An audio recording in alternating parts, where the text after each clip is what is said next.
Fala família, sejam muito bem-vindos para mais um episódio do MiCast. E hoje o episódio é muito especial, é um episódio que eu aguardava muito para conversar com ele, que eu já acompanho ele há um bom tempo, modelei, até conversei com ele, eu já modelei ele aqui, muita coisa eu aprendi com ele, mesmo ele não me ensinando, mas só olhando. Histórias, vamos saber, desde o início. Hoje estamos aqui, Ronaldão, vai ser alto nível. Pô, hoje promete, fiquei feliz. Cara que a gente queria há muito tempo receber aqui nessa mesa e finalmente deu certo. Estamos recebendo o Thiago Reis, fundador da Suno Research. Fala, Thiagão, bem-vindo. Tudo bom? Boa, Thiagão. Beleza. Muito obrigado cara. pelo convite. Prazer enorme estar aqui com vocês. Pô, fiquei impressionado com a estrutura de vocês e parabéns pelo que vocês estão construindo aqui. Obrigado, Thiagão. Eu tava falando aqui que eu já te acompanho há um bom tempo. Eu te modelo porque eu vi várias coisas que você foi fazendo durante o tempo em termos de visão de negócio. A gente fala muito da sua parte de finanças, de investimentos, valuation, mas a parte de empreendedor, que foi onde eu comecei ali, que eu trabalhei 11 anos no mercado, eu saí e eu comecei a entender de empreendedorismo. Você foi um dos primeiros caras que eu olhei e tive um norte ali. E aí algumas coisas, alguns insights que você trouxe, um deles que é bem marcante, que é um vídeo seu, que eu acho que é bem viralizado, que você fala da distribuição. Uhum. Ganha o jogo quem distribui mais. E aí a gente sempre pensa, caramba, será que é o melhor que vende mais ou vende mais? E aí a gente começou a entrar nesse dilema e falou, não sei a resposta, mas uma coisa é certa, a gente vai ser a escola que vai mais distribuir.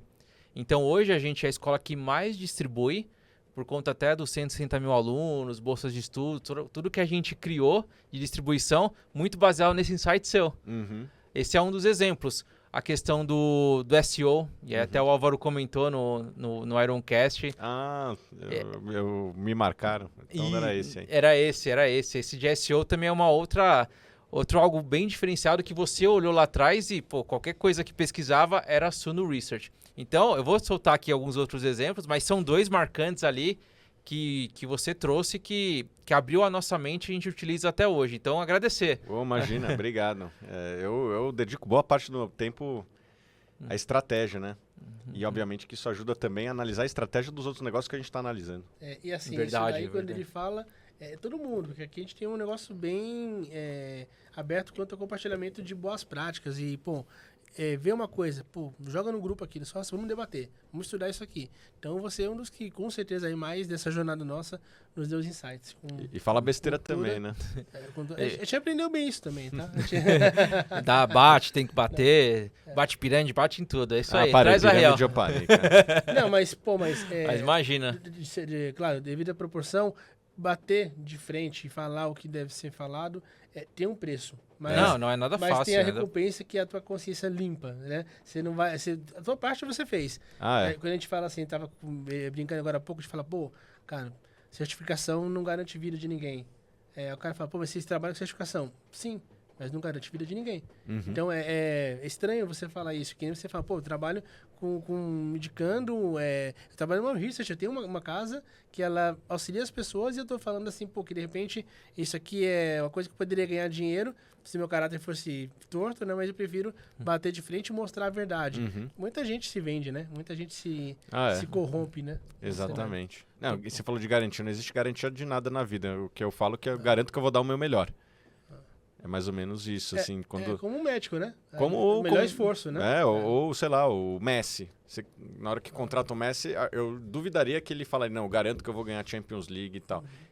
E o que eu imagino que ele fala é, eu vou dar o meu melhor. Sim. Né? E, obviamente, se quiser pagar bichos aqui, né? É bicho, né? Se ganhar o título e tal. É bicho que fala? Eu não sei. Bicho, luva. Luva. Aqui é bicho no Brasil, né? Bicho. Que é o estímulo, né? Metas, isso é normal. Muito bom. Esse negócio de ter uma opinião forte, isso daí deve ter sido bem difícil pra você, né? Porque a gente vê assim, você e alguns que se mantiveram e tal, talvez vocês não tenham a maior audiência, não tenham o maior apelo, mas você tem uma conduta aí que ninguém vai nunca poder falar e falar, o Thiagão lá atrás me orientou errado. Entrei no furado por causa do Thiago. Isso você tá livre disso, né? Acho que isso é legal, que o Thiago conseguiu escalar, então conseguiu crescer muito as redes sociais, sem precisar apelar nunca, né? Sem promessas, então acho que isso é legal de acompanhar. Mas, Thiago, muita gente que acompanha o nosso trabalho aqui são especialistas de investimentos que com certeza conhecem, ali te conhecem, mas talvez não conheçam a sua história, a sua trajetória. Então vamos falar um pouco da sua história? Você sempre quis ser do mercado financeiro? Sempre. Bom, sempre não, né? Assim, desde os 16, 17 anos. Antes disso, você começa a ficar pensando, né? Aquelas profissões de criança, né? Quero ser astronauta, jogador de futebol, essas coisas. Mas assim, a primeira coisa que eu, de fato, assim, tangível que me apaixonei foi o mercado financeiro. Eu tinha 16 para 17 anos e comecei administrando um pequeno clube. Influenciado por alguém? Não, na verdade, influenciado talvez pela curiosidade do sobe e desce que aparecia muito no Jornal Nacional na época. Tá. Mas não de paz. Não. Meu pai, ele até investia, ele ajudou bastante, né? Eu vou contar um pouco aqui, mas eu acho que o que influenciou foi o desafio intelectual, né? Eu sempre fui um cara motivado por desafios intelectuais. Então, quando eu era criança, eu gostava de jogar xadrez e tal. Apesar de nunca ter sido um bom jogador de xadrez. Caramba. Né? Mas eu empatei com o Kasparov, cara. Não, mas não foi eu, não. Foi assim, uma turma, né? Quando ele lançou o site dele lá em 99... Não jogo bem, não. Empatei só com o melhor cara. Eu brinco que eu empatei, mas a história é a seguinte. Ele lançou o site dele lá em 99 e ele fez o seguinte. Ele pegou 40 crianças do mundo, né? A internet era no começo e tal, e escolheu uma de cada país. E eu fui o único cara do Brasil que me voluntariei. E daí nós, as 40 crianças, a gente votava o movimento a cada dia. A gente tinha 24 horas para votar e o movimento eleito era o executado. E no final ele ofereceu empate, ou acho que foi ele que ofereceu empate, e a gente aceitou. Então posso falar que eu empatei. Participou. Tá invicto, colaborou. Tá invicto. Tô invicto. Vou parar por aqui. Então eu sempre me interessei por desafios intelectuais. E lá em 2002, 2003, foi a primeira eleição do Lula, né? A bolsa subia, caía, na verdade caía pra caramba, o risco país se falava muito, explodia, e tava aquilo no jornal toda noite, né? A bolsa cai, a bolsa sobe, dólar foi para R$4, né? Foi de praticamente R$1,90 para R$4 naquele momento, foi algo inimaginável, né? E aquilo mexia com a minha curiosidade, o que é isso e tal. E meu pai, ele tinha um pequeno clube de investimentos dele e um menor ainda que ele fazia alguns testes. E daí eu falei, cara, eu me interesso por isso. Tem que começar a pensar na faculdade, né? 16 para 17 anos. E daí ele falou, toca esse clube aí. E eu toquei, vamos dizer assim, sobre a supervisão dele. Ele não dava ordem, nem palpite, mas ele estava lá vendo se eu não ia fazer alguma besteira, né? E o clube foi super bem, assim, foi muito bem. Foi uma época até fácil de ir bem, porque bastava comprar empresas lucrativas e com PL, né, uma relação preço-lucro baixa e um ROI, que, cara, acho que eu fiz umas 15 vezes em 5 anos. A Bolsa foi bem também, mas a gente foi melhor que a Bolsa. E eu acabava me achando um gênio, né, porque eu entregava 40% ao ano de 2013 e 2008. Eu achava que ia ser melhor que o Warren Buffett, né? Warren entregando mais que ele, né?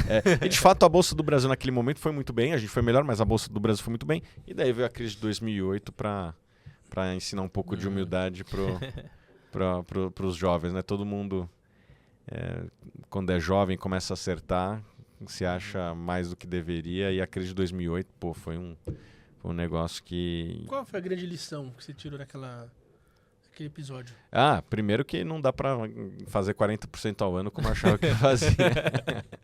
Não, cara, investing is hard, assim, acho que essa é a primeira lição, né? Tipo, cara, nada é fácil. Investimento é um jogo competitivo. Que nem eu tava falando do xadrez ali. É um jogo competitivo também. Quando você tá jogando xadrez, tem um cara do outro lado. Quando você tá comprando ou vendendo uma ação, você tá comprando de alguém do outro lado. E ganha quem fez a melhor análise. Né? É que nem um jogo de xadrez. Ganha quem fez a melhor análise. Óbvio que talvez diferente do jogo de xadrez, tem fatores de sorte, né? E azar. Tem coisas que não dá para... Nenhum melhor analista consegue prever. Uma pandemia, uma guerra, né? Mas eu acho que outra lição ensinada é... Se você investe em empresas que têm algumas características, elas geralmente superam as crises. Então, são resilientes. Balanço forte, margens elevadas, empresas que têm uma boa administração, que têm uma posição de liderança, que tem histórico de boa alocação de capital, que você não está pagando um múltiplo muito alto. né, que estão em setores que crescem na média mais que a economia. Então, acho que quando você compra empresas com essas características, na média, você vai bem e vai existir crises, né? Acho que quem está nos acompanhando aqui, que é profissional de investimento, eu acho que essa é uma certeza, né? Vai ter crise. É imponderável, né? Você não controla isso.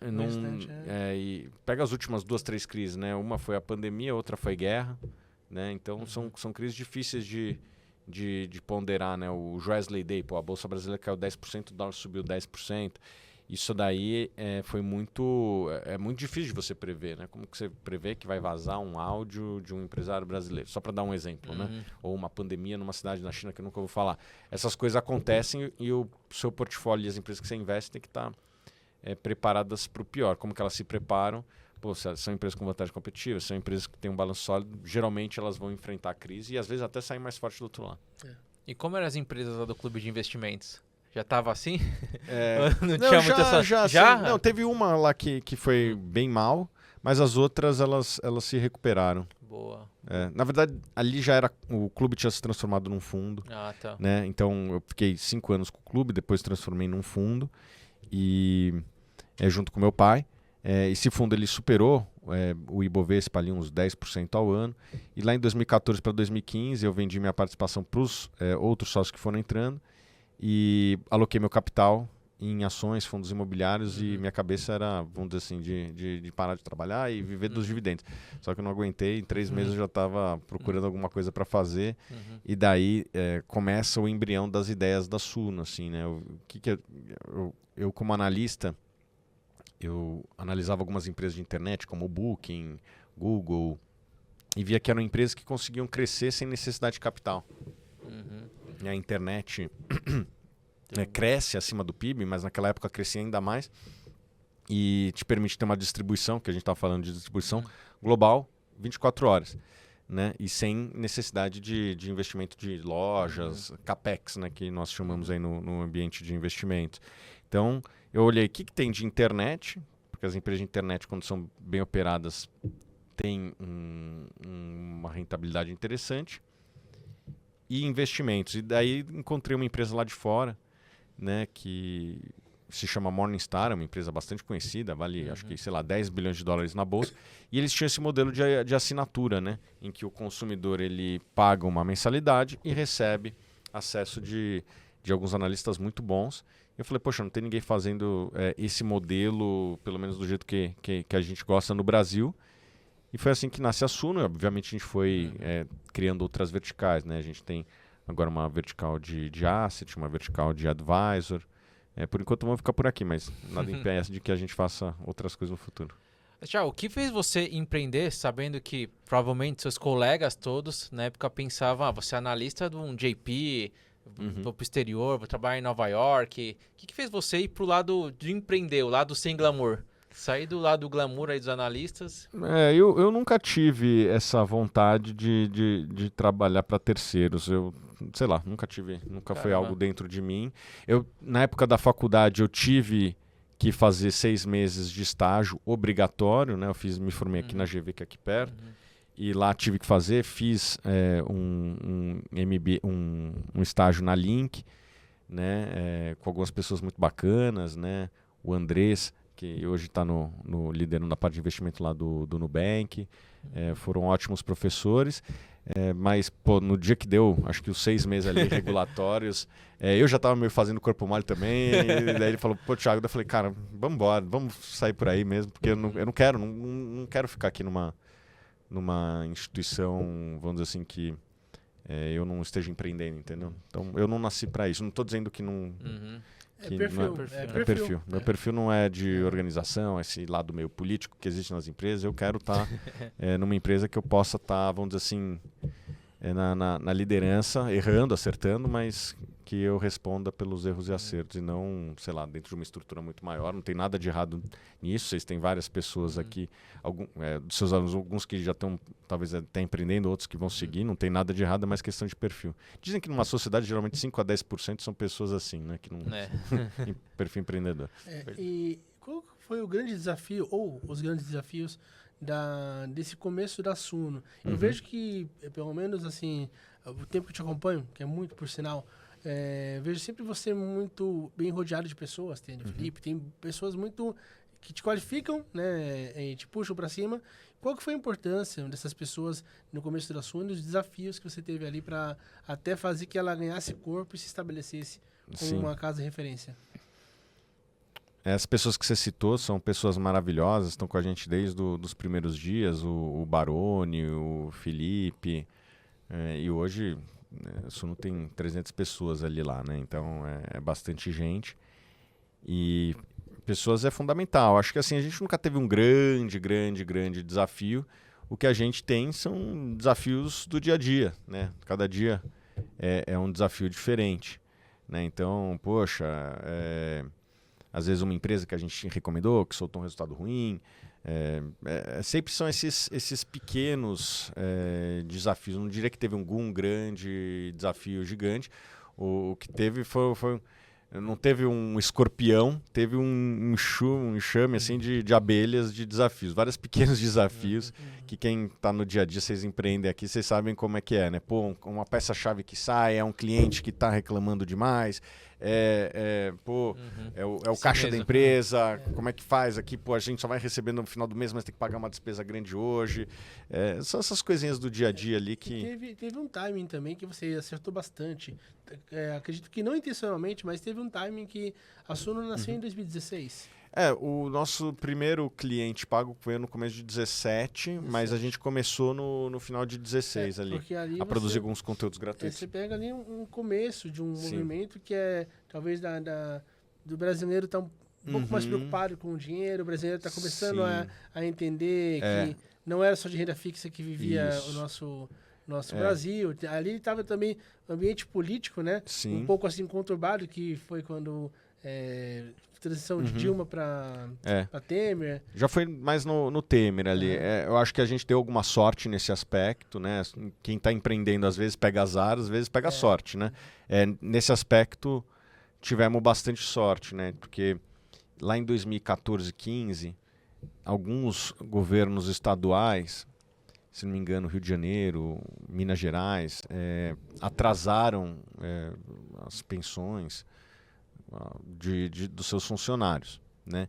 E acabou um pouco aquele mito de tipo, o funcionalismo público ele tem estabilidade, a pensão ela é estável, nunca vai atrasar.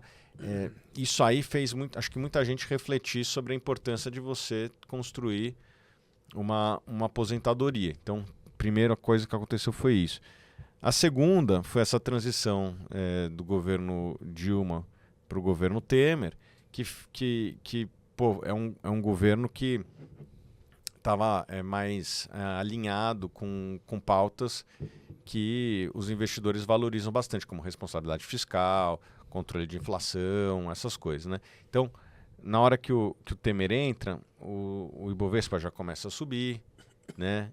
As ações começam a se valorizar, os juros começam a cair, e na hora que os juros caem ali dos 10%, né? Quando fica nos single digits, como a gente diz, né? Nos dígitos únicos, o investidor brasileiro ele começa a procurar alternativas, né? Pô, meu dinheiro não está mais rendendo aquele famoso 1% ao mês. Quando vai ficar ali um tempo lá nos 8%, o cara começa a falar, poxa, não rende mais aquele 1% ao mês, deixa eu pelo menos entender outras alternativas. E, obviamente, a renda variável dialoga muito com esses investidores, a filosofia de investimentos de dividendos, etc. E os fundos imobiliários, que acho que muita gente começou a conhecer naquele momento, acho que até ajudado por nós também. Com certeza. Começou a ganhar uma popularidade enorme, né? Então, eu acho que quando os juros começam a cair, as pessoas começam a buscar alternativas e isso foi uma sorte que a gente deu. Por outro lado, estamos tendo o azar agora de ter que lidar de novo com juros altos. Então, acho que empreender é isso, né? Sorte e azar. Você tem que estar preparado para os dias de chuva e de sol. Muito bom. Quando a gente olha aqui para o nosso setor, a gente vê que algumas escolas, o mercado como um todo, às vezes faz algumas promessas, de passar a certificação rápido, e aí quando você passar, o seu emprego está garantido. Estou trazendo esse contexto porque no seu é muito pior. em termos de promessa, né? Porque você compete com o mercado, todo mundo falando, né? Eu sei como fazer você ganhar dinheiro. Como que foi no início isso de vocês olharem o mercado fazendo várias promessas ali para ganhar dinheiro e vocês se mantendo firme lá? Como que é? Vocês tinham a tentação ali? Alguém falava alguma coisa? Não? Como que foi? Pelo contrário, a gente sempre teve esse posicionamento de não prometer nada, eu prometo o meu melhor. Eu acho que as promessas estavam tão exageradas quando a gente começou, que existia um público para coisas que não fossem exageradas, entendeu? A gente acertou bem nesse começo. E também, acho que no final do dia, resultados importam, entendeu? Pega todas as nossas carteiras, estão superando os benchmarks, todos os nossos fundos ali, ou pelo menos uma parte deles, estão ali no quartil superior das suas categorias. Então, nós somos uma empresa que foi criada por analista, né? Diferente de outras empresas do mercado financeiro, cada um com o seu DNA, mas o nosso DNA é um DNA muito de análise. Então, a gente... Racional. A gente não é um DNA de distribuição, é um DNA racional, assim, que nem você falou, né? Você vai na área de análise do assunto, parece uma biblioteca, assim, tipo, é silêncio, óbvio que volta e meia tem uma conversa aqui, outra ali, de debate de ideias, isso é importante. Quando você vai em outras instituições, é mais uma gritaria, né? Cada empresa tem o seu perfil. Às vezes até tem alguma área da Suno que tem esse perfil mais agitado, mas nós somos uma empresa de investidores / analistas, né? O que não é tão comum no mercado. Geralmente são outros DNA de venda, DNA comercial, que é importante também. A gente acha que até pode melhorar nesse aspecto. E é mais ou menos isso. Assim, esse é o nosso DNA na Suno. Mas acho que até o grande propulsor, quem mais vai te propagar no mercado é o próprio usuário, né? Sim. Nada supera a experiência do usuário. Porque você vê que essa questão de não promessa, né? Você falou, pô, a gente tem ali você é averso a esse tipo de expectativa criada, né? Das pessoas sem fundamento. E muita gente não tem cuidado. Então, você vê no primeiro momento aquele investidor novo, o cara olha pra Suno, o cara, ele no fundo ele sabe que não é, mas, cara, pô, aqui o cenário tá menos, a grama tá menos verde que lá. Lá eu sei que não é uma grama verdadeira, coisa artificial, pô, ali não vai ser o que eu tô vendo, mas as pessoas ainda vão. E é muito triste você ver isso, às vezes de pessoas que são qualificadas, ou seja, elas não fazem somente por desconhecimento, fazem por intenção mesmo de vender uma ideia falsa, né? E eu diria mais, né? Tem um sócio nosso que inclusive ajuda a escrever os nossos livros. Na verdade, ele que escreve todos, né? Que é o Jean Tosseto. E ele fala uma coisa, né? Não é só o cliente que escolhe a empresa também escolhe o cliente. A gente percebia que essas pessoas que vinham por promessas de ganho fácil e tal, iam se frustrar muito rapidamente com qualquer coisa no mercado. O cara pode ganhar 10% ao mês. No dia que o mercado cai 1%, 2%, o cara não está acostumado com isso e sai muito frustrado com o mercado, às vezes com a sua empresa. Cara, nem quero esse cara, entendeu? Tipo, a gente quer investidores, vamos dizer assim, inteligentes, né? Então, é esse o perfil que a gente quer. Você quer investidor, você não quer aventureiro. Eu quero investidor, não quero aventureiro. Bom demais, bom demais. Quando você trouxe até o seu histórico, que é analista, como que você conseguiu, na parte olhando para o empreendedorismo, continuar falando de análise? Porque eu fui especialista em investimentos e depois que eu abri a escola, é difícil parar e ver investimentos. Eu olho muito mais para outras coisas, como estratégia, marketing. Como que você fez isso, de você conseguir hoje ainda fazer valuation, analisar e saber todas essas outras coisas de marketing, SEO, etc.? Sim, é uma boa pergunta, né? Eu dedico hoje muito mais tempo a parte empresarial, né? Estratégia, pessoas e tal. Porém, eu estou em constante comunicação com o nosso time de análise. Né? Eu sento, minha cadeira fica lá dentro do departamento de análises da Suno. Como que eu divido meu tempo? Né? Eu gasto um tempo muito grande fazendo coach dos analistas, conversando, trazendo essa perspectiva que eu tenho hoje que eu não tinha antes. Né? Porque eu sou um analista que também tenho que tocar a empresa. Então, tem muitas coisas que a gente lida no dia a dia que acho que ajuda a gente a analisar. Então, poxa, a gente está vendo que as empresas que estão operando bem em Facebook, Google, estão ganhando market share. Quais outras empresas aqui que estão fazendo isso? Né? Questão de pessoas, questão de cultura. Quando você tem uma frase, acho que do Warren Buffett, que ele diz mais ou menos assim: eu sou um bom investidor porque eu sou um bom empresário, eu sou um bom empresário porque eu sou um bom investidor. Então, existe um pouco essa sinergia entre essas duas coisas.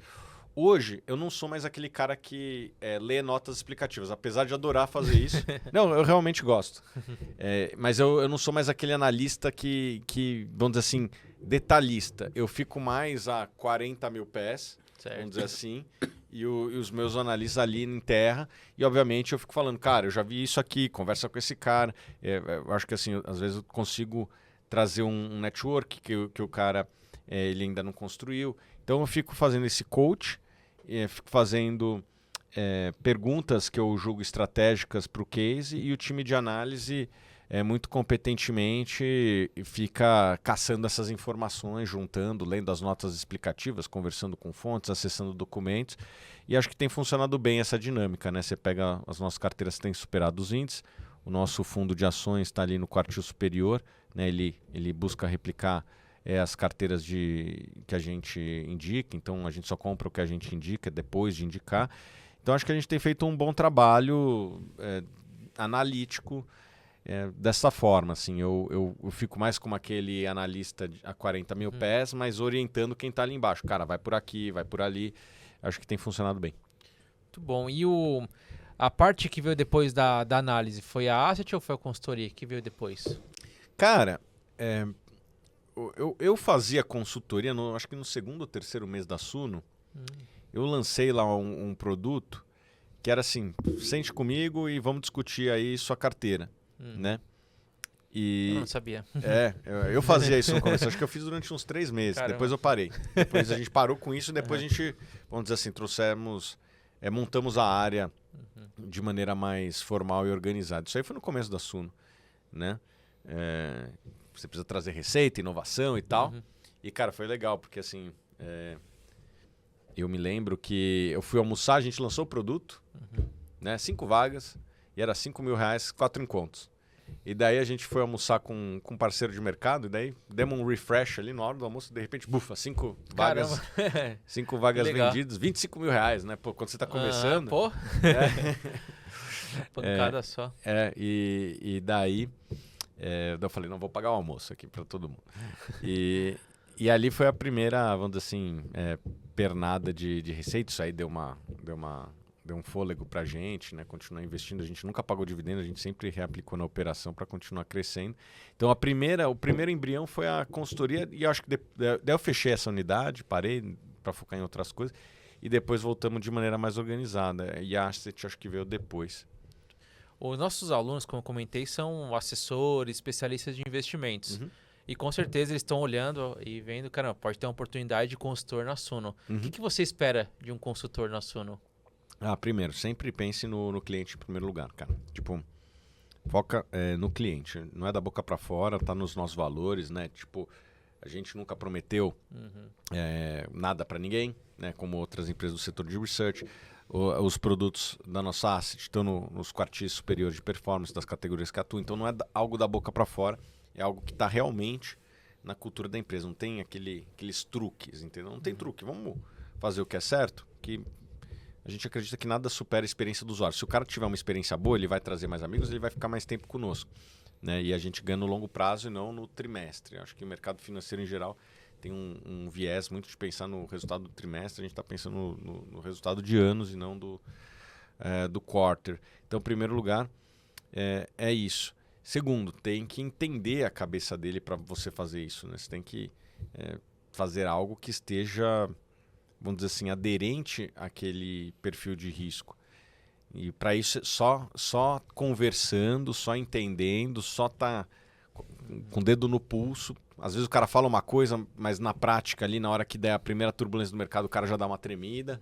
Então não adianta só confiar na palavra do cliente, você tem que saber dele melhor do que às vezes ele mesmo fala, né? Porque quando o mercado está subindo, todo mundo tem mais coragem do que deveria, e daí quando cai, que você vê quem realmente estava aderente ao perfil de risco. Então você tem que entender bem o perfil de risco.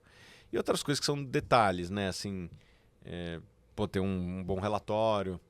As pessoas valorizam isso. Então, você tem que pegar a experiência toda do cliente e tá fazendo um check de correto em tudo aquilo que ele dá valor. Além dessa parte até do empreendedorismo / marketing, que eu trouxe a questão do SEO, como que foi isso? Como que você descobriu essa oportunidade de você falar, caramba, tem um Google aqui, as pessoas pesquisam qualquer nome lá de um bilionário, coloca lá Warren Buffett, aparece a descrição da Suno. Onde você aprendeu isso? Observando bastante, né? Assim, a gente observa o negócio dos outros e tenta trazer boas práticas para a gente. Acho que essa sinergia entre análise e empreender, a gente sempre soube explorar muito bem. Você sempre gostou de tecnologia também, né, Thiago? Deixa eu ver o que essa empresa está fazendo certo. Eu acho que eu fui um dos primeiros analistas que estive aberto a investir em tecnologia, porque muita gente segue o Warren Buffett, e eu sigo também, gosto muito, admiro, e ele falava que não investia em tecnologia, etc. Só que lá em 2011 eu fui analisar essas empresas, né? Vou dar um passo para trás aqui. Lá em 2011, no fundo, eu fiquei encarregado de... as coisas no Brasil estão muito caras, a moeda está aparentemente sobrevalorizada. Vamos comprar 10% do fundo fora? Eu fiquei encarregado de encontrar empresas de fora, né? O Cristo Redentor ali, né? Todo mundo lembra dessa capa de Economist. O dólar estava 1,60. E não é que a gente tinha uma visão que o dólar ia para 5. Era só uma visão do tipo, cara, tá tudo caro aqui, vamos ver se tem alguma empresa boa lá fora do Brasil. Né? Não é possível que só tenha negócio bom no Brasil. Deve ter algum negócio bom nos Estados Unidos também. E daí eu fui procurar as empresas americanas e... a gente encontra empresas que são muito diferentes das nossas, né? As nossas é aqueles setores tradicionais, banco, elétricas, commodities, não foge muito disso. Lá fora não, tem de tudo, né, cara? E uma das primeiras empresas que eu me deparei, fazendo aqueles filtros básicos e tal, né, de ROI, balanço forte, preço baixo, foi a Apple, né? E daí eu vi a empresa perfeita, porque era uma empresa que crescia bastante, uma empresa que gerava caixa pra caramba, tinha rentabilidade, tinha várias vantagens competitivas e que estava crescendo 50% ao ano a 10 vezes lucro. Eu falei, qual que é o defeito dela? O defeito é que o fundador dela está morrendo aqui, né? O Steve Jobs, que para mim foi o maior empreendedor da história. Infelizmente ele estava com câncer. E eu falei, cara, vamos comprar. Provavelmente na hora que ele morrer vai cair. Só que eu acho que é um dos melhores negócios que eu já vi na vida. Né? E aconteceu exatamente isso. A gente comprou. Um mês depois, se não me engano, em setembro de 2011, ele morreu. A gente começou a comprar em agosto. E eu me lembro até hoje que a ação no aftermarket abriu caindo 7%. E daí eu falei, puta, amanhã o fundo vai ter um dia terrível, cara. Porque 10% do fundo nesse negócio vai cair 7%. E daí, no dia seguinte, já abriu caindo só 3%. E daí foi uma corrida de recuperação das ações da Apple. Assim, fechou no 0-0, nem se mexeu, né?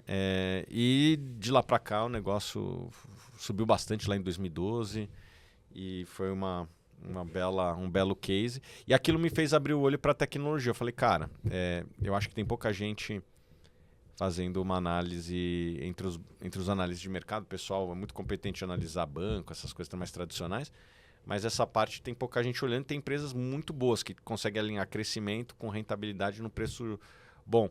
Né? E isso fez eu ficar de olho nessas empresas. E daí você perguntou de SEO, né? Eu recomendo quem quer entender um pouco mais, estuda o case de Harvard do Booking.com.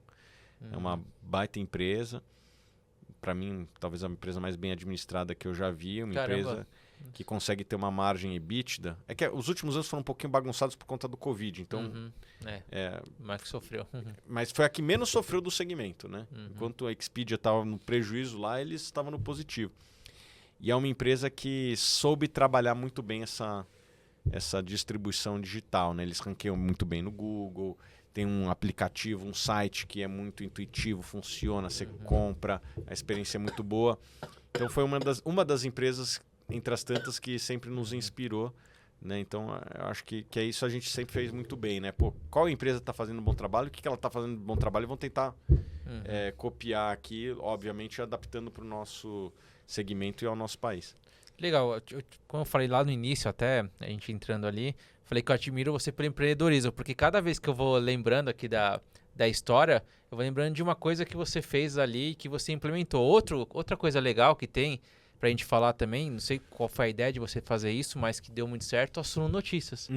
Da onde que veio, de onde surgiu essa ideia da Suno Notícias? Era a próxima pergunta. Era a próxima, Suno Notícias? Era. Então, vou ver a sua próxima pergunta. Não, estudando essa... Vai ter mais empresa aí, fica tranquilo. Estudando essa coisa de SEO, e obviamente que tem um time muito competente lá na Suno que estuda isso, né? Eu, como eu falo, eu fico às vezes a 40 mil pés. Eu não tô ali vamos dizer assim, sujando a mão de graxa, né? Mas eu sei da importância, aloco o recurso. Eu acho que no nosso SEO, eu fui um cara que bancou a ideia e fui um cara que viu o potencial. A execução, a gente trouxe pessoas ao longo do caminho, né? O Jean, que hoje é nosso sócio, responsável pelo marketing. A gente tinha um consultor chamado Lucas, que fez um trabalho muito competente de orientação. E o que a gente viu é que tinha acessos, vamos dizer assim, frios e quentes, né? O que é frio? É aquele negócio que daqui 100 anos vai ter alguém buscando. Então, margem bruta, né? São coisas que tem sempre um pequeno número de pessoas, mas sempre buscando. Você falou Warren Buffett, né? Tem sempre ali alguém buscando. Às vezes fica quente, né? Então, quando a gente já ranqueia para o nome de alguns empresários, quando ele morre, sobe pra caramba, depois cai de novo. Então, às vezes, o frio pode ficar quente por algum motivo. E, geralmente, alguma notícia. Então, tem o frio, que é essas palavras, vamos dizer assim, que tem um número de buscas menor, mas tem todo dia. E tinha o quente, né? E o que é o quente? Quente são muitas coisas relacionadas ao noticiário. Então, é o resultado da empresa, é o dividendo da empresa, pagou, não pagou, o resultado foi bom, foi ruim, a ação caiu no dia, subiu, e Bovespa está subindo 2% hoje. O pessoal fica curioso, por que está subindo? Né? Brasília está sempre falando besteira, ou não falando besteira, né? Quando fala besteira cai, quando não fala sobe, né? O Brasil funciona mais ou menos assim. Então o Suno Notícias ele viu com essa nossa visão, muito bancada pelo Lucas e pelo Jean, de que a gente deveria ter uma estratégia para essa parte, vamos dizer assim, quente, né? Que são aquelas buscas que o pessoal quer saber o que está acontecendo no dia. Agora eu vou entrar um pouco na sua cabeça, entrando no futuro. E o que você puder falar também, às vezes tem uma estratégia. ChatGPT, o que você acha? Você acha que... eu acho maravilhoso. Você já tem alguma forma de que você já quer usar na Suno? A gente tem usado de várias formas. Não, eu falo abertamente. A gente tem usado de todas as formas possíveis. A gente incentiva. É algo que a gente tratou em diretoria lá. E a gente ficou feliz, porque a gente conversou com várias outras empresas do mercado financeiro, a gente viu que ninguém estava vendo da mesma forma. Óbvio que cada área tem a sua autonomia e deve usar da sua maneira. Mas assim, só para dar um exemplo prático, né? Eu queria preparar vamos dizer assim, um passo a passo de como analisar uma instituição financeira. Né? E eu pedi uma sugestão. Ficou melhor do que eu teria feito, porque ele tinha botado 6 pontos que eu realmente... olhe aqui a Basileia, olhe não sei o quê, pá. E tinha um ponto que ele falou, é mesmo, esse ponto eu tinha esquecido. Caramba. Né? E assusta, porque quando um negócio faz um trabalho melhor do que você, né? E sendo você um profissional que entende do assunto, né? Eu não estava pedindo para ele fazer algo que não era do meu dia a dia. Era algo... que é do meu dia a dia. E ele lembrou de um ponto que realmente eu tinha esquecido, né? E ele botou. E daí depois eu passei pro meu time lá, cara, para analisar banco, tem que fazer isso aqui, né? Então a gente usa em várias áreas ali vou fazer um vídeo no YouTube lá sobre prós e contras do Fiagro. Bota aqui, óbvio, às vezes ele não é perfeito, você tem que checar, né? Nunca pega aquilo como garantia. Você tem algum número, checa. Ele não é perfeito. Ele dá uma erradinha de vez em quando. Né? Até alguém botou meu nome lá e saiu me confundindo com o Primo Rico, acho. Tá? Thiago. Ele não é perfeito. Né? Então, O chat GPT não é perfeito. O primo é perfeito, né? O cara tá namorando e tal, tá feliz. Mas o chat GPT ele não é perfeito, mas ele é muito próximo da perfeição e ele vai ficar cada vez melhor. E eu sou, muito otimista. Eu acho que vai substituir profissões, tá? Não só chat GPT, outras coisas. As minhas perguntas estão todas morrendo aqui, que aí eu perguntar... Eu vou trazer até um pouquinho. Isso que eu quero que você se aprofunde. Em relação ao mercado de trabalho. Porque me assustou quando a gente mexeu. A gente tem um grande amigo nosso, pessoal, que trabalha só com isso. Ele trabalha com isso há muitos anos. E ele trouxe algumas coisas assim pra gente que você fala, cara, pode fechar aqui, deixa Brunão, vai pra casa, volta pra pira lá, que agora a aula séria vai ser brincadeira. Mas é muito completo com... o contexto que a gente foi inserido ali, coisas que, cara, complexas, não é uma análise tão fria. Até que ponto que isso pode ser uma soma profissional ou uma ameaça? E que tipo de profissional você vê, assim, na indústria financeira, diretamente afetado disso? Cara, é uma pergunta muito grande. Eu acho que eu não estou preparado para responder tudo, porque eu acho que pode ter consequências das mais diversas possíveis, sociais, econômicas, eventualmente até de segurança da humanidade, cara. Tipo, e se dá um bug aí, o negócio sai do controle, entendeu? Não tem uma regulação clara de inteligência artificial. Não sei se já viram aquele... como é que chama? Boston Dynamics, né? Não, uns robôs aí que já viu? Acho que é Boston Dynamics. Acho que é Boston Dynamics. Cara, é assustador o negócio, assim. Ele dá tiro e se dá um bug esse negócio aí. Né? Então, assim, meio filme do... Aliás, filme não, tem o filme lá, o Eu, Robô, né? São aqueles livros do Asimov lá atrás. E pior que tudo que esse cara escreveu vai acontecendo ao longo do tempo. Então, eu acho que assim, a história da humanidade sempre foi, a gente substitui o trabalho humano nessa categoria, a gente vai para a próxima, né? Então a gente substitui o homem plantando, bota o cavalo, o gado arando e tal, e a gente vai para a próxima, né? A gente sempre vai para a próxima. Então depois a gente sai do campo, vai para a cidade, vai para as fábricas, sai da fábrica, vai para uma economia de serviço. Só que, cara, esse negócio aqui já está compondo música melhor que Beethoven, entendeu? Assim, não é um exagero que eu estou falando. Assim, a inteligência artificial, ela faz trabalhos melhor, mesmo criativos, melhor do que muito humano, né? Isso, de certa forma, é bacana, porque é mais produtividade para a economia. Por outro lado, faz a gente pensar... imagina se você pega toda a cadeia produtiva global e fala, pessoal, não precisa mais de emprego amanhã. Também não vai ter. Como é que você faz para essas pessoas terem uma renda? Então, acho que vai ser a grande discussão dos próximos 100 anos. Caramba. A questão da inteligência artificial fazendo o trabalho melhor que toda a humanidade. Eu acho que tem potenciais coisas boas, né? A gente sempre viu na história da humanidade que ganhos de produtividade se transformam em qualidade de vida melhor para todos, né? Apesar do noticiário ser sempre negativo, a educação no mundo nunca foi tão boa, pessoas vivendo abaixo do nível da miséria no mundo, em termos percentuais, nunca foi tão pouco. Então, a humanidade nunca esteve tão bem, né? 500 anos atrás era miséria em tudo quanto é canto, cara. Hoje, um cara classe média Brasil tem coisas que ele tem acesso mais do que reis na Idade Média. Né? Provavelmente tem uma expectativa melhor do que o Papa tinha 500 anos atrás. Então, os ganhos de produtividade na história da humanidade, eles fazem com que as pessoas vivam melhor. Agora, como fazer essa distribuição de produtividade, né? Acho que esse vai ser o desafio dos próximos 50, 100 anos. É muito incipiente, tá tudo muito novo. Sim, em todas as áreas. Assim, você perguntou de investimento. Até quem mesmo falar que sabe, não tem como se ter um domínio amplo sobre isso. Mesmo porque não tem regulação.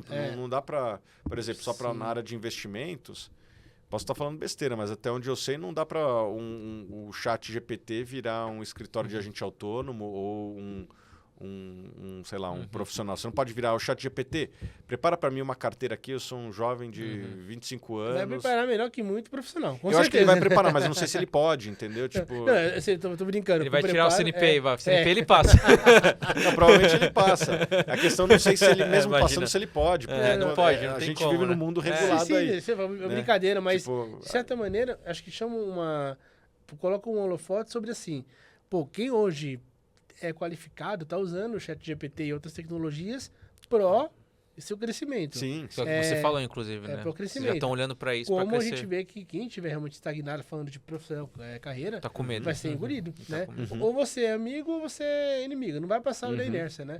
A tecnologia não passa simplesmente. E não dá para confiar 100% na tecnologia. Eu tava me lembrando agora, enquanto você tava falando, eu pedi para ele falar assim, cara, quanta Vale tem de reservas provadas e prováveis de minério de ferro? Ele deu uma errada, entendeu? Então, não é algo que dá para confiar 100%. O analista, ele ainda tem valor, mas eu acho que daqui 1 ano, 2 anos, ele vai acertar tudo, entendeu?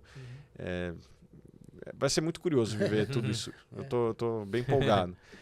Obviamente, torço para que não fuja do controle e saia um robô matando todo mundo por aí. Que pode ser o cenário também, né? Não tem regulação nenhuma, cara. E se um cara fizer um robozinho aí que, porra, programa isso? Não tem regulação, cara. Tá meio solto isso. Então, eu acho que tem mais coisa boa do que coisa ruim. E o pessoal que está imerso nesse negócio de inteligência artificial tem o mesmo sentimento que eu. Assim, tem oportunidades 1000, mas tem riscos que a gente tem que entender também. Quero trazer um ponto aqui, falar um pouco da Status Invest. Eu lembro que quando eu iniciei dando aula, aí tinha uma aula de indicadores, e aí eu usava a Status Invest, só que era aquilo lá, o PL e tal, eu explicava para os alunos o que era cada um dos indicadores. Só que ele era a de visualização mais bonita, mais fácil, mais rápido. E aí logo depois desse tempo eu vi que você entrou e você ajudou a crescer, a difundir, e depois viu várias coisas novas aí na ferramenta, e a ferramenta vai ter cada vez mais. Explodiu. O que você olhou ali para você apadrinhar praticamente a Status Invest? Foram quem eram as pessoas por trás? Foram a ferramenta que você achou muito boa? O que você olhou ali e falou que tem uma oportunidade aqui, esse negócio vai explodir? Não, o Status Invest a gente estava junto desde o começo. Mas a gente começou a dar visibilidade na hora que a gente estava, vamos dizer assim, confiante no trabalho que estava sendo executado. Né? Então a gente participou da construção dele desde o começo, mas a gente começou a, vamos dizer assim, dar visibilidade, e eu me orgulho muito disso, porque realmente é uma ferramenta fenomenal. E eu falo, eu não uso só Status Invest, eu uso um pouquinho Fundamentos ali, tem algumas coisas que eles são melhores. Ele não é perfeito, parte de notícias lá, acho que tem sites melhores, a gente basicamente faz um popurrí ali das notícias que saem, não é um site de notícias, é um site de, vamos dizer assim, de informações e dados, né? E eu acho que a gente tem muito orgulho do trabalho que a gente fez, porque a gente construiu ele sempre pensando no que eu uso na minha análise. A gente tem acesso lá no escritório a Reuters, FactSet, que inclusive é parceira do Status Invest. A gente tinha Bloomberg um tempo atrás, agora não temos mais. E eu uso muito mais o Status Invest. Não que as outras ferramentas não sejam boas, mas elas são bem burocráticas para logar, sabe? Tipo, Bloomberg tinha que botar o dedo lá e tal. Né? Eu quero um negócio, eu quero pegar saber quanto que a Petrobras pagou de dividendo nos últimos 12 meses. Cara, é um parto para logar nessas ferramentas, porque elas de fato custam muito caras, custam 2, 3 mil dólares por mês, e elas fazem um trabalho de blindagem do acesso muito grande, até com certa razão, para não ter compartilhamento, que mesmo quando você está assinando, fica burocrático. Fica burocrático demais. Daí eu falei, eu só quero ver o PL da Petrobras, cara. Não precisa, não precisa pedir meu exame de DNA aqui para provar que eu sou eu. E com isso a gente conseguiu fazer uma ferramenta muito também fácil para o investidor pessoa física usar. Essas ferramentas mais parrudas, né, uma Bloomberg da vida, elas não têm uma user experience que o varejo, vamos dizer assim, que o investidor individual está acostumado. E a gente pensou sempre ela desde o começo dessa forma e assim, ela é competitiva global, assim, sabe? Você pegar o Yahoo Finance, Google Finance, eu acho que a gente tem uma ferramenta, não é porque é nossa não, mas é porque realmente ela é melhor, né? E eu fico muito feliz, bateu recorde de acesso em fevereiro, em relação a fevereiro do ano passado, janeiro contra janeiro, e todo ano ele está batendo recorde de acesso, mesmo agora com o mercado um pouquinho mais desafiador, o que tira o interesse da pessoa física, a gente está batendo recorde. Acho que cresceu 25% fevereiro contra fevereiro, 30 e poucos por cento janeiro contra janeiro. E ali é uma fábrica de inovação. A gente está sempre trazendo novas features, assim, né? E o que vem de novo aí que você pode falar? Vai sair o app, já está pronto. Uma coisa legal lá... cobraram muito o app, né? Da Suno. Não, cobram. O app da Suno já está lá. Então eu lembro que te cobrava. Mas o status o pessoal cobra com certa razão. E daí o que eu peço pro pessoal é um pouco de calma. Assim, os nossos programadores lá, o Stefano e o Alex, né, que são os cofundadores conosco, eles têm um perfil perfeccionista. Né? Então só sai da garagem se o carro tiver, cara, para ganhar corrida, entendeu? Então a gente, de fato, tem atrasado um pouco, já está nas fases de testes aí, mas vai sair. E quando sair, vai sair padrão Status Invest, sabe? Tipo, Status Invest, o padrão, você pode reclamar que está demorando para entregar, mas quando entrega um negócio firme, entendeu? Essa é a nossa cultura lá. Muito bom, muito bom. Não sai entregando qualquer coisa. Eu sou... Falam, mas não é por falar. Você pode depois ver lá. Sou assinante a Suno há muito tempo. Vou ver, hein? Pode ver. Ali sou assíduo. E eu acho que vocês conseguiram encontrar uma maneira bem inteligente de se comunicar com o varejo. Simplificar. Porque a gente vê que uma coisa é você ter uma informação, outra coisa é você entender o que aquela informação engloba. E vocês têm ali, falam vocês num todo, via o research, via notícias, via redes sociais, vocês conseguem muito trazer ali uma simplificada, uma curadoria simplificada. Isso daí foi uma coisa que se desenhou naturalmente ou vocês trabalharam? Foi um esforço para chegar? Não, foi um esforço. É uma boa pergunta sua. A gente sempre pensou em construir toda a nossa comunicação como se a gente estivesse conversando com um brasileiro médio, né? Com o José, com a Dona Maria, né? Que são a maior parte dos nossos clientes.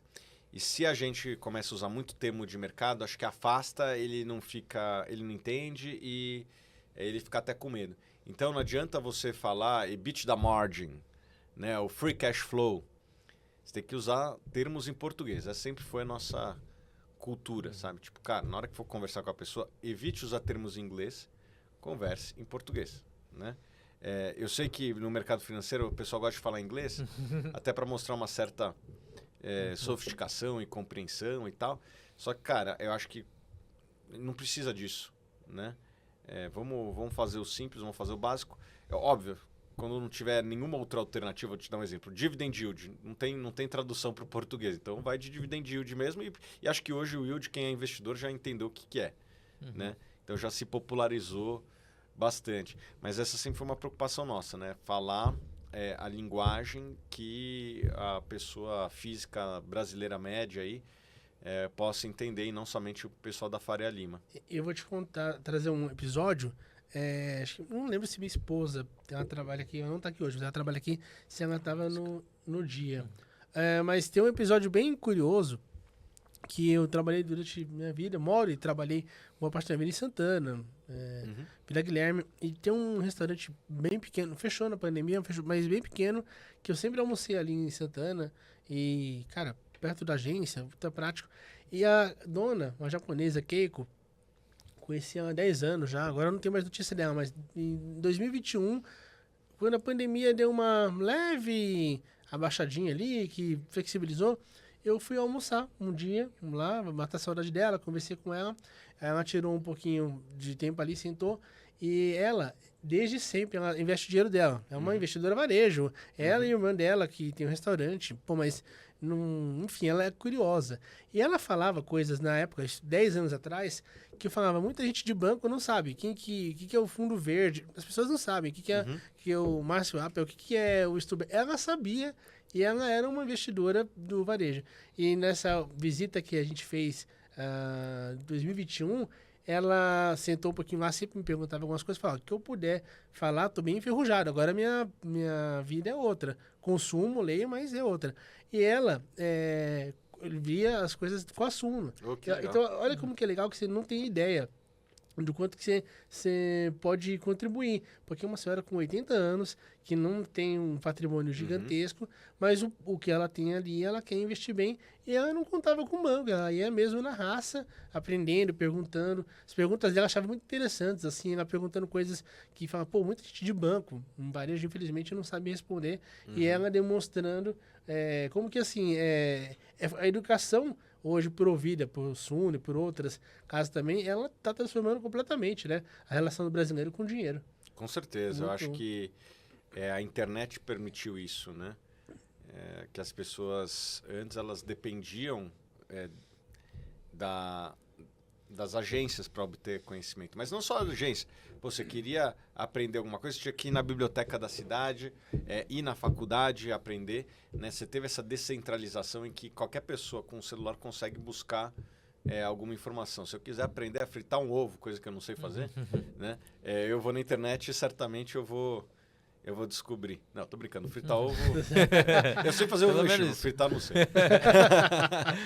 É a única coisa que eu sei fazer. Mas eu acho que eu conseguiria aprender alguma coisa. Lógico, não vou virar um chefe de cozinha, mas, pô, se eu passar fome, minha esposa foi viajar e eu não tenho... vou aprender alguma coisa ali a fazer na cozinha. Né? Ou vou pedir para um delivery, né? Que também é uma forma de descentralizar. Você não precisa ir até o shopping para comer. Você pode pedir da sua... ou recentralizar. Então, hoje o conhecimento para quase tudo está na internet. Basta a pessoa querer aprender e ir atrás. Né? Você perguntou do Status Invest. Um dos motivos que a gente criou é porque, pô, vamos criar um negócio que não tem? Né? Porque eu tô querendo saber, por exemplo, o histórico de dividendo de uma empresa. Aí não tinha. Né? Eu quero saber qual que é o histórico de relação preço-lucro. Não existia. Falei, pô, vamos fazer algo que a gente usa no nosso dia a dia? Então, a gente percebeu que a gente criou pra gente, mas que tinha outros milhões de pessoas que também buscavam. E não é só do Brasil não, tá, Ronaldo? É do mundo todo, assim. Vocês devem ter também aí pessoas de outros lugares, né? E a gente tem mais ou menos aí 5 a 10% dos clientes da Suno, eles são do exterior. Caramba. Né? 5 a 10, e do Estados Invest. Então, até brinco, a exportação de tecnologia. Uma fatia considerável. O Estados Invest é tecnologia, não é? Pô, se não é tecnologia, eu não sei o que é. Totalmente. E tem 5 a 10% dos nossos clientes, eles são de fora. Né? E, então, a gente está exportando tecnologia. É legal exportar minério de ferro, é legal exportar soja, acho que foram coisas importantes, são coisas muito importantes, mas, pô, exportar tecnologia também é legal, né, cara? Pô, meu sonho é que o Brasil possa, um dia, talvez, exportar tecnologia que nos Estados Unidos exporta, né? Você está mexendo aí no iPhone, pô, isso aí veio da China, mas o software foi feito lá na Califórnia, né? E, pô, meu sonho é que o Brasil possa, um dia também, exportar tecnologia. E falando agora um pouco até sobre esse processo de tecnologia, o que ela provém de aprendizado, e ela tem também sido transformado bastante a maneira que as pessoas se qualificam para o mercado. Né? Agora tiro o papel do olhar do investidor final, falo agora do profissional da área. O que você hoje daria de conselho, por exemplo, para alguém que está começando a carreira, que sonha ser analista? Eu vejo que muitas pessoas até... Elas falam, pô, eu queria ser um analista, mas elas não têm o discernimento do que é ser um analista, do preço, do pênalti que você tem que pagar ali, que é muito estudo, que é muita dedicação. Que conselho você daria para a pessoa fazer uma autoanálise, se ela quer realmente ser, ou se ela tem a impressão, e se ela quiser, qual o caminho seguir? Analista de investimentos, né? Sim. Bom, essa é a minha profissão. Eu vou falar o que eu busco nos meus analistas. Eu acho que o principal, o mais importante, cara, é paixão pela análise, né? Então, né, quando não tenho nada para fazer, eu estou vendo a apresentação de alguém, vendo um report, vendo um conference call. Eu prefiro ver o conference call escrito, né? Vamos dizer assim, o transcrito depois. Eu acho que o bom analista, ele tem essa característica. Ele é, antes de tudo, um apaixonado. É um cara que gosta do desafio mental de estar sempre analisando, entendeu? Volta para aquela analogia do xadrez ali, né? Eu tenho certeza que os bons em xadrez são aqueles caras que eram apaixonados, que ficam estudando de segunda a segunda, né? Não tem nada para fazer, o cara tá lá estudando xadrez. E a mesma coisa o analista, cara. Você tem que ser apaixonado. Talvez isso valha para tudo na vida, mas para análise então nem se fala. O cara tem que ser daqueles caras que, pô, não tem nada para fazer, tô lendo o report, né? Eu cito o Baroni, que é nosso sócio lá também. Pô, esse cara, ele não era do mercado financeiro, né? Até uma pauta legal aí para vocês falarem, transição de carreira. Ele era professor universitário. Só que eu via ele muito ativo num grupo de WhatsApp que a gente fazia, de sábado, domingo, e sempre fazendo colocações ponderadas. Falei, cara, esse cara aí, ele é apaixonado por fundo imobiliário, né? Vou trazer para a Suno. E eu via outros analistas de fundo imobiliário que era um cara 9 to 5, né? Que monstro que se criou, né? Baroni, que monstro que você... Não, ele é assim... Ele tem uma visibilidade nessa indústria muito grande. E a gente viu alguns outros analistas de fundo imobiliário que trabalhavam em algumas instituições que, cara, dava para ver que o cara não tava lá meio assim, puta, analisa fundo imobiliário aí, e era meio que 9 to 5, sabe? Tipo, o cara não tava de corpo e alma. E daí volta para aquilo que eu tava falando anteriormente. Isso aqui o mercado financeiro é competitivo. Você está analisando um ativo, eu estou analisando um ativo, ele está analisando um ativo, e no final você vai ter que tomar uma decisão. Ou é para comprar, para manter, para vender. Quem você acha que vai fazer a melhor decisão? Aquele cara que só levou das 9 às 5 ou aquele cara que final de semana está curioso, estudando? Geralmente os apaixonados vencem quase tudo na vida, né? Então eu sempre falo, cara, paixão em primeiro lugar. Eu gosto do cara apaixonado, porque às vezes o cara pode até não estar com aquele nível de sofisticação ainda apurado. Né? Mas, se o cara é apaixonado, ele tá sempre estudando e tal, ele vai tendo boas fontes, ele vai tendo bons contatos, ele vai lendo os documentos, vai aprendendo aqui e ali e tal. E isso aí vai compondo conhecimento e ao longo do tempo ele se torna um bom analista, um cara muito competitivo. Como foi o caso do Baroni, que não é um cara que veio do mercado financeiro, ele não teve acesso a muitas das coisas que os alunos de vocês têm, ele foi um autodidata. Né? Obviamente que depois tem que fazer um curso para tirar o CNPI, ele é analista CNPI. Mas aí foi um detalhe, não foi o que... Não, foi até difícil na época, assim, porque ele falou, pô, Thiago, vou ter que aprender um monte de coisa que não é da área de fundo imobiliário. Né? O balanço de uma empresa é diferente de balanço de um fundo imobiliário. Eu falei, cara, você vai ter que aprender, não tem o que fazer, cara.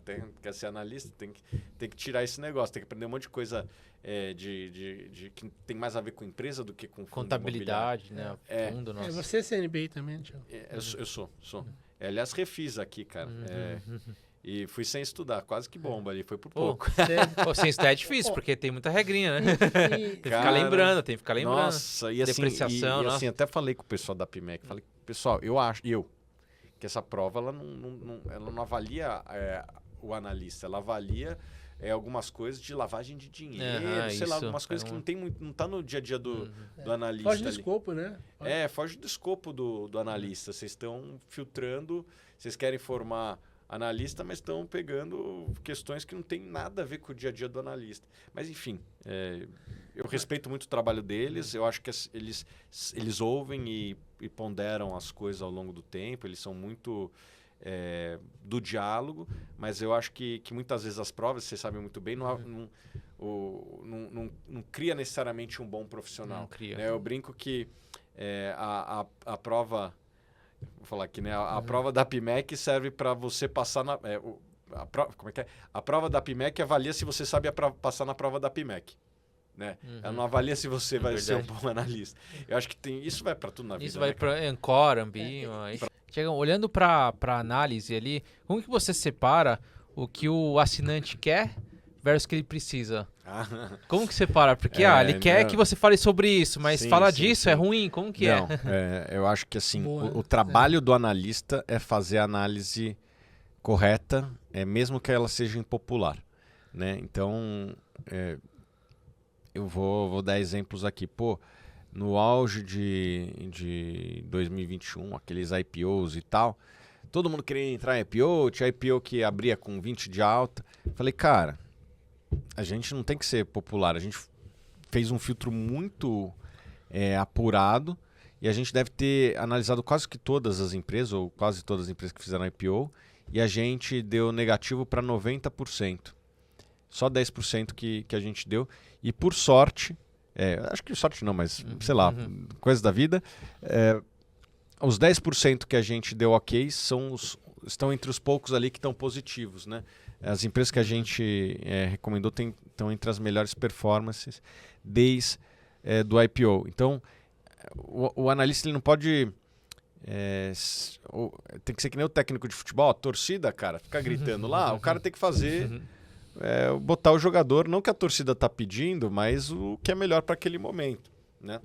É para isso que ele é pago. Às vezes ele vai tomar vaia por causa disso, mas se ele tiver certo, ao longo do tempo a torcida vai reconhecer e vai pedir para ele ficar lá. Então, a gente não tem que fazer o que é popular, tem que fazer aquilo que a gente acredita.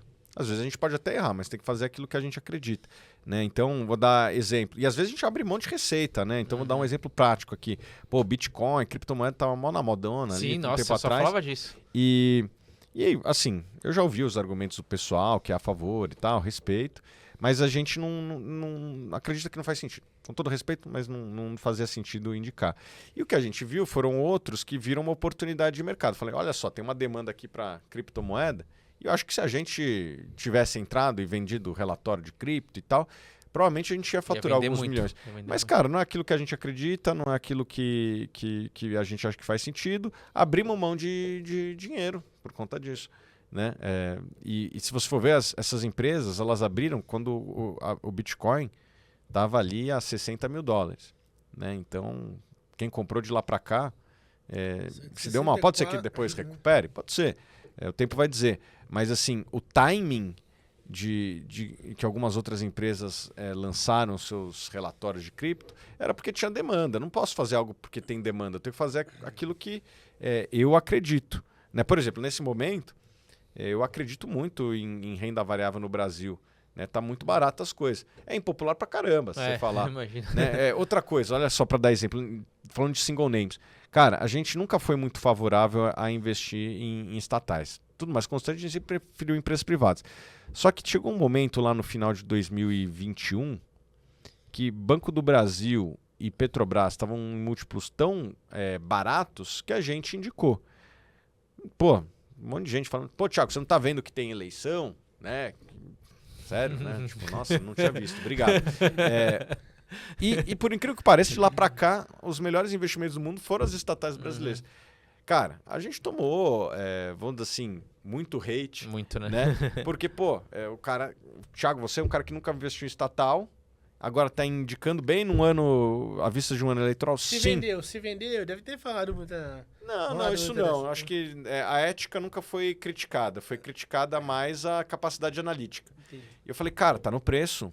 Tipo, pega os piores cenários, os piores múltiplos da história, etc e tal. Vamos estudar um pouquinho a lei de estatal. Vamos entender um pouquinho a governança corporativa dessa empresa que melhorou muito e tá blindada, né? Inclusive, o novo presidente da Petrobras falou, pô, a Petrobras agora tem uma fábrica de proibir coisas. Se vocês procurarem aí no Google, vocês vão encontrar essa entrevista. O que é? São as limitações que foram sendo criadas ao longo do tempo para não entrar uma pessoa e fazer o que ela quer, né? Tem regimentos aqui, regras a serem seguidas, né?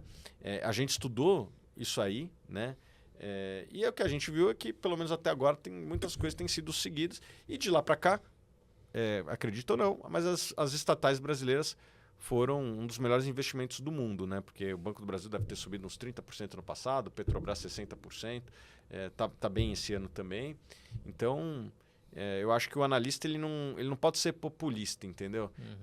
Ele tem que dar aquela opinião que ele acha que é certa, ainda que seja impopular. Né? Essa é a minha visão. Não joga pra torcida. Jogar pra torcida é perigoso. É muito fácil você pegar. Quer jogar pra torcida? Pega aqui o que subiu nos últimos 12 meses e fala, não, esse negócio é do caramba. É isso. Mas daí não é analista, né? Aí é outra coisa. Mas você vai vendo, tem muitos analistas que eles vêm e vão. São ondas, né? Pô, surfaram quando o varejo veio no começo da pandemia, depois que o varejo derrete, somem. Pô, cripto, quando tava $67 mil, estava todo mundo falando. Agora, a 22, 23 mil...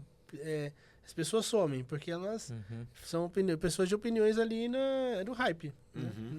Falando em técnico, falando em confiança, tá confiante com o São Paulo? Pô, mas tem que dar nesse assunto hoje. Já falou técnico, eu já lembrei do Rogério Ceni ali que... Tem um assunto tão bom aqui. Semana passada a gente foi em São Paulo e São Bernardo. Entrou São Paulino aqui, entrou São Paulino aqui. Vamos no jogo aí, vamos. Semana passada a gente foi no...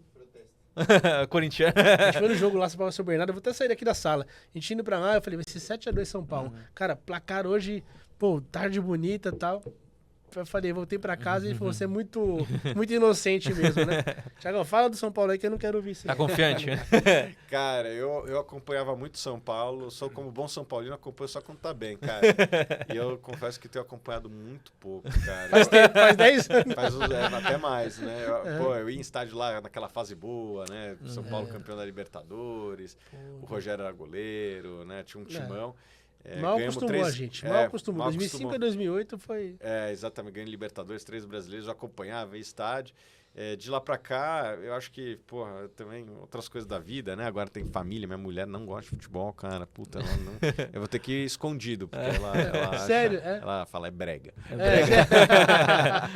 Ela não gosta que eu veja futebol. Copa do Mundo e do Jogo do Brasil e só. Né? Mesmo porque não tem nada para fazer no Brasil nesse momento, né? E eu confesso que eu tenho acompanhado, infelizmente, pouco, ou felizmente também, porque o time de São Paulo... Você não tá perdendo muita coisa não, tá, Thiago? Né? O futebol brasileiro como um todo, né, cara? Pô, a gente perdeu competitividade. Os anos 90, cara, todo mundo chegou a ter um timão, né? Né? Os times do Rio, São Paulo, o Grêmio, né? O Cruzeiro. Os anos 2000 ali... o Brasil conseguia ainda trazer alguns jogadores, mantendo começo de carreira, um médio final da carreira ali, conseguia trazer alguns bons jogadores. Hoje em dia eu sinto que os times brasileiros, né, não só brasileiros, latino-americanos, a gente não ganha mais nada dos europeus, né? E os times europeus, eles estão na média muito na frente. Virou mais interessante acompanhar os times de fora do que os de dentro. A disparidade é muito grande, né? Já pega o Hendrick, né? Menino, 16 anos já tá vendido, já é. E daí só vai voltar os caras com 35, 30 e poucos anos. Então, eu confesso que eu perdi o interesse no Campeonato Brasileiro. Mas vamos sim, vamos ao evento. Vamos. É gostoso que a gente fala, a gente vai no jogo, bom dia no jogo, não é nem somente falar ali o placar, pô, São Paulo perdeu e tal, mas a gente fica no camarote dos ídolos, pô, tem... Aí vem chulapa, aí vem o pessoal ali... Aí você tira foto, o pessoal muito legal, tem comes e bebes, é uma experiência vamos marcar bem sim, gostosa. Vamos marcar sim, já nostálgico. Nostálgico. Tem um perfil lá legal de acompanhar aqui no Twitter, que o cara sempre escreve, acho que é nostálgico, alguma coisa assim, eu sempre vejo. Ele fica postando coisas dos anos 2000 e 90 e tal. É muito bom. Legal. Fica boa também. Thiago, muito obrigado pelo nosso bate-papo. Assim, prazer enorme. Aprendi muito, eu tinha falado com eles que seria aqui uma consultoria e de fato foi muito aprendizado, muita coisa bacana. Parabéns pela sua história, pela sua trajetória. E saiba que além de... cuidar de investidores, cuidar dos seus clientes, você também inspira empreendedores. Muito obrigado aqui pelo convite. Quero estar junto com vocês aí na trajetória de vocês. Vocês estão fazendo um trabalho incrível. Eu acho que o que transforma a educação, vocês investem aí pesado para criar novos profissionais, né, para uma área que eu acho que vai continuar crescendo bastante, que é a questão aí relacionada ao mercado financeiro. O mercado financeiro, ele é subpenetrado no Brasil, uma parte de demanda, outra parte de oferta, né? Assim, tem que ter bons profissionais e tem que ter pessoas poupando, querendo investir direito. E vocês ajudam aí muito bem nas duas pontas, principalmente essa ponta aqui de criar profissionais. Então, precisamos ter mais profissionais. Queremos recrutar aqui com vocês. Manda os bons pra gente. Vamos sim. A Suno tá contratando bem. Esse é um corte, hein, Lucas? A Suno contratando. Contratamos. Não fizemos layoff nenhum. A gente está contratando aqui, deve fechar esse ano. Porque vocês expandiram bastante, né? Mesmo assim não teve layoff. Sim. As que expandiram sofreram mais, né? Não fizemos, graças a Deus. Caramba, que legal. E estamos contratando. E eu agora, eu tinha ficado um pouquinho fora, e agora estou voltando aqui para a parte de recrutamento. Todo mundo que está entrando na Suno, Caramba, legal, hein? Estou entrevistando e tal. Que legal. Legal, já te convido para você participar de uma das nossas aulas. Vamos, com certeza. Dá uma aula para os nossos alunos lá e aí você já recruta o pessoal. Vamos aí. Vamos ver se o pessoal me aguenta lá, você vai dormir. Você é um cara bem querido. A gente mede aqui, a gente sabe que Nossa ONU gosta muito de você. Muito obrigado. Valeu, obrigado. Nossa, porque vê verdade, né? Acho que isso é o mais importante. A gente prega muito isso. Valeu, muito obrigado pelo convite. Obrigado, Thiagão. Você viu, Lucas? Tá gravado, hein? Thiagão que tá com a gente, hein?